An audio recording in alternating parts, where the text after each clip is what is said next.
திமுக சார்பில் ஈரோடு கிழக்கு தொகுதி வேட்பாளராக வி.சி. சந்திரகுமார் அறிவிக்கப்பட்டதன் மூலம் தமிழக முதலமைச்சர் மு.க.ஸ்டாலின் மருமகன் சபரீசன் கை ஓங்கிவிட்டது என்றுதான் சொல்ல வேண்டும். அவரது ஜாதியான முதலியார் சமுதாயத்தை சேர்ந்த சந்திரகுமாரை அறிவித்து திமுக தனது ஜாதி அரசியலை நம்பி முதலில் யார் வேட்பாளர் என்ற முறையில் முந்திக் கொண்டுள்ளது குறித்து விளக்குகிறது இந்த செய்தி தொகுப்பு. தமிழகத்தில் முதலியார் வாக்குகள் அதிகமுள்ள தொகுதிகளில் பிற ஜாதிகளை வேட்பாளராக நிறுத்தும் தைரியம் இல்லாத திமுக அரசு தந்தை பெரியார் வழியில் ஜாதி ஒழிப்பு பேசிக்கொண்டே ஜாதிகள் குறித்து அக்கறையுடன் செயல்படுவதை மீண்டும் மீண்டும் நிரூபித்து உள்ளது. குறிப்பாக பொது தொகுதிகளில் கூட பட்டியலின மக்களை போட்டியிட வைப்பதும், பெரும்பான்மை சமுதாய மக்கள் நிறைந்த தொகுதிகளில் கூட மாற்று சமுதாய மக்களை நிறுத்தி வெற்றி பெற வைப்பதும் அதிமுகவின் துணிவான நடவடிக்கைகளாக இருந்து வருகிறது. ஆனால் திமுக எப்போதும் ஜாதி, மதம், இனம் பார்த்து வேட்பாளர்களை தேர்வு செய்து நிறுத்தி ஜாதி ஆதிக்கத்தை அங்கீகரிக்கும் கட்சி என்பதை மீண்டும் உறுதிப்படுத்தியுள்ளது.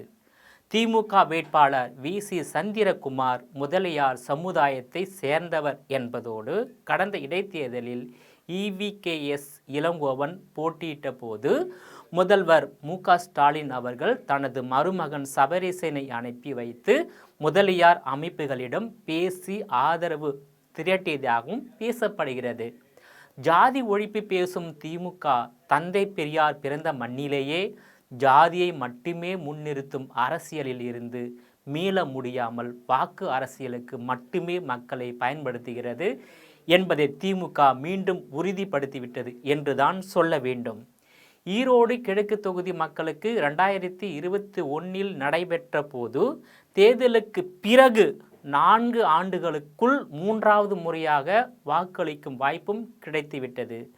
குறிப்பாக 4 ஆண்டுகள் சாதனையை சொல்லி மட்டும் திமுக வாக்கு கேட்கும் என்பது உண்மையானால் ஒரு பைசா கூட வாக்காளர்களுக்கு தேர்தல் நேரத்தில் பணம் கொடுக்காமல் தேர்தலை சந்திக்க முடியுமா என்ற கேள்வியை பாஜக, அதிமுக, பாமக, தேமுதிக உள்ளிட்ட பல்வேறு அரசியல் கட்சிகள் மற்றும் அரசியல் விமர்சகர்கள் சவால் விடுக்கின்றனர்.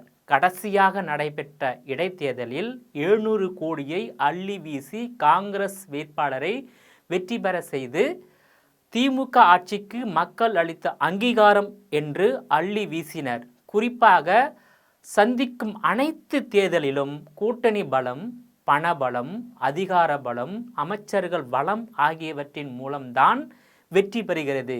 கூட்டணி கட்சிகளின் மூலம் தொகுதியை தக்க வைத்து கொள்ள போகும் திமுகவுக்கு பென்னாகரம் இடைத்தேர்தல் முறையை ஈரோடு கிழக்கு இடைத்தேர்தலிலும் ஆளுங்கட்சி அனைத்து பணிகளையும் முடுக்கிவிட்டுள்ளது. பென்னாகரம் இடைத்தேர்தலில் திமுக வென்றாலும் அடுத்து நடைபெற்ற பொது தேர்தலில் மண்ணை கவ்வியது போல் ஒருவேளை ஈரோடு கிழக்கு இடைத்தேர்தலில் பணபலம், அதிகார பலம், அமைச்சர்களின் பலம் ஆகியவற்றின் மூலம் வெற்றி பெற்றாலும் 2026 பொது தேர்தலில் தோல்வியை சந்திக்கும் என அரசியல் நோக்கர்கள் கருத்து தெரிவிக்கின்றனர். ஈரோடு கிழக்கு இடைத்தேர்தலில் வெற்றி பெற்றால் திமுக ஆட்சியின் சாதனைக்கு கிடைத்த வெற்றி என கொண்டாட உள்ள திமுக அதே தொகுதியில் 2026 நடைபெறும் பொது தேர்தலில் தோல்வியை சந்திக்கும் என எதிர்பார்க்கப்படுகிறது. குறிப்பாக ஈரோடு கிழக்கில் இடைத்தேர்தல் எனும் காலை பொழுதில் உதித்து பொது தேர்தல் எனும் மாலை பொழுதில் திமுக மறையப் போவது உறுதி என்பதை உறுதிபட தெரிவித்துக் கொள்வதாக பாஜக, அதிமுக, பாமக, தேமுதிக உள்ளிட்ட பல்வேறு அரசியல் கட்சிகளின் தலைவர்கள் கருத்து தெரிவிக்கின்றனர். திராவிடர் கழகத்தில் இருந்து பிரிந்து திமுக என்ற அரசியல் கட்சி தொடங்கி 76 ஆண்டுகளில் நேர்மையான முறையில், குறிப்பாக ஜனநாயக முறையில் நாடாளுமன்ற தேர்தல், சட்டமன்ற தேர்தல் மற்றும் உள்ளாட்சி தேர்தலில் வெற்றி பெற்றது கிடையாது. திமுக ஐம்பெரும் முழக்கங்களில் ஒன்றான மத்தியில் கூட்டாட்சி, மாநிலத்தில் சுயாட்சி என்ற திமுக ஆட்சியை சுயநல ஆட்சியாகவே பார்க்கப்படுகிறது. தேர்தலில் கூட்டணி அமைத்துதான் போட்டியிடுவோம் என்ற கொள்கையில் உறுதியாக இருக்கும் திமுக ஆட்சியிலும் அதிகாரத்திலும் கூட்டணி கட்சிகளுக்கு பங்கே கிடையாது என்ற கொள்கையில் 2026 சட்டமன்ற தேர்தலில் திமுகவின் சுயநல ஆட்சிக்கும் சர்வாதிகார ஆட்சிக்கும் அதன் கூட்டணி கட்சிகளும் தமிழக மக்களும் நிரந்தரமான முற்றுப்புள்ளி வைப்பார்களா என்பதை பொறுத்து இருந்தே பார்க்க வேண்டும். நேயர்களே, மீண்டும் இது போன்ற மற்றொரு அரசியல் நிகழ்ச்சியில் சந்திக்கிறேன். அதுவரையில் உங்களிடமிருந்து விடைபெறுவது நான் உங்கள் விஜயபாலன்.